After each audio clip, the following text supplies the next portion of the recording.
Olá, ouvintes! É uma alegria ter vocês aqui em mais um episódio do nosso podcast. Hoje vamos conversar sobre temas que atravessam profundamente a nossa vida digital. A sociedade da transparência e do controle. A proposta de humanismo integral inspirado pelo Papa Francisco é, claro, os desafios éticos da inteligência artificial. Nossa ideia é transformar conceitos complexos em um diálogo leve e acessível, que ajude cada um a pensar sobre o mundo em que vive. Então se acomodem, respire fundo e vamos começar essa reflexão juntos. Para iniciarmos a conversa, quero puxar o primeiro tema, a sociedade da transparência e do controle.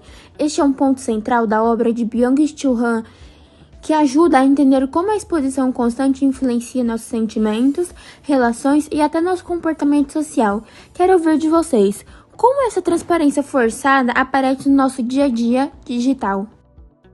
O Byung-Chul Han nos mostra que vivemos em uma época em que tudo precisa ser visível, e essa obrigação de transparência retira da nossa vida o silêncio, o recolhimento e até mesmo o mistério, sendo que esses elementos são essenciais para vínculos mais profundos.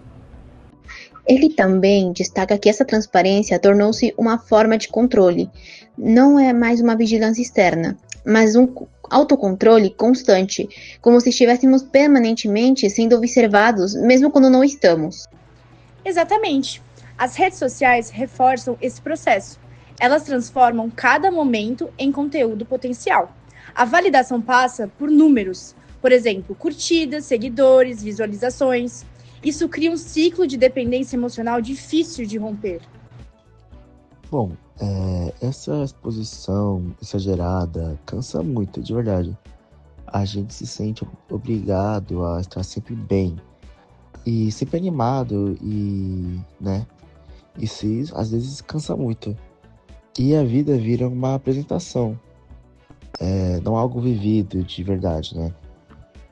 E a inteligência artificial, ela intensifica a lógica da transparência, porque depende da coleta maciça de dados. Quanto mais expostos nós estamos, mais os algoritmos aprendem e moldam o ambiente ao nosso redor. E a consequência disso é a perda da intimidade. Sem esse espaço privado, não existe reflexão. A pessoa passa a existir mais na visibilidade do que na própria interioridade. E isso também impacta nossas relações. Elas se tornam superficiais, rápidas e facilmente substituíveis. O excesso de exposição empobrece o encontro verdadeiro. Agora que entendemos o cenário da transparência e do controle, vamos avançar para o nosso segundo tema, a conexão entre a teoria de Han e o humanismo integral do Papa Francisco. Aqui o interessante é perceber como críticas filosóficas e perspectivas éticas podem dialogar de maneira complementar. Quero ouvir de vocês como essas ideias se conectam.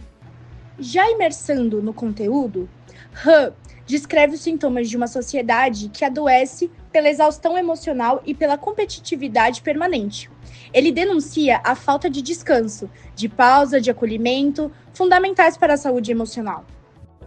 Já o falecido Papa Francisco propõe a cultura do encontro, que valoriza a escuta, a empatia e a dignidade humana. Ele entendia que a tecnologia deve aproximar, unir e cuidar, nunca afastar ou reduzir o outro a um simples número. É interessante como a filosofia e a visão do Papa Francisco se juntam, se completam. Han mostra o problema e o Francisco aponta os caminhos da cura. Os dois dizem que viramos máquinas, que rendimento, que estamos nos afastando do que realmente somos, sabe? Francisco insiste que a pessoa é maior que seus dados. Ele refuta essa ideia de que somos definidos por produtividade ou visibilidade. Para ele, a fragilidade e a vulnerabilidade são partes essenciais do humano. Então, o humanismo integral ele é uma alternativa ética para o futuro digital. Justamente porque ele propõe uma sociedade em que a tecnologia e o cuidado caminham juntos, evitando assim que a lógica da transparência fragmente ainda mais as nossas relações. Isso mesmo, é uma forma de reinventar o digital, colocando a pessoa no centro, algo que Han, embora crítico, também considerava necessário ao denunciar o esgotamento contemporâneo. Excelente discussão. Chegamos ao nosso último tema de hoje, a inteligência artificial e a necessidade de regulamentação. a IA já faz parte do cotidiano, mas ainda carece de limites claros e princípios éticos sólidos. Quero saber de vocês, quais são os riscos e desafios mais urgentes quando pensamos no uso dessa tecnologia? Outro tópico muito importante para a gente abordar é sobre uma possível regulamentação da inteligência artificial. O grande problema é a falta de clareza sobre como essas decisões são tomadas. A IA cria bolhas de conteúdo, influencia comportamentos e até manipula emoções. Tudo isso sem que percebamos.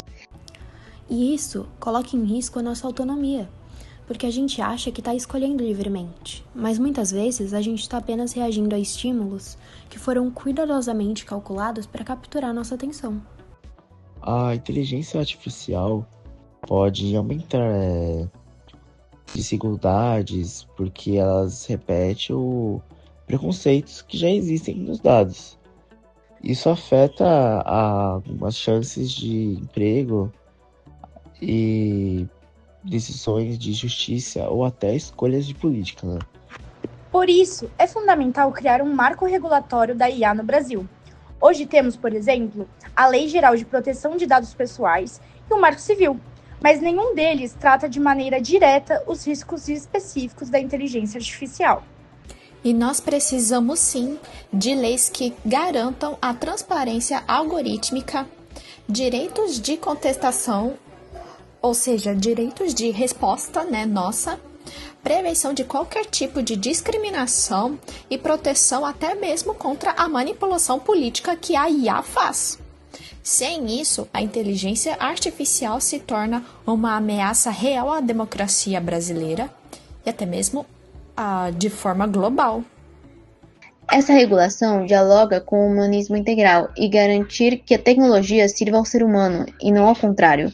Isso impede que dados e algoritmos substituam o cuidado, a empatia e a justiça social. Então, no fundo, a pergunta é: como a gente pode usar a inteligência artificial de forma ética e responsável?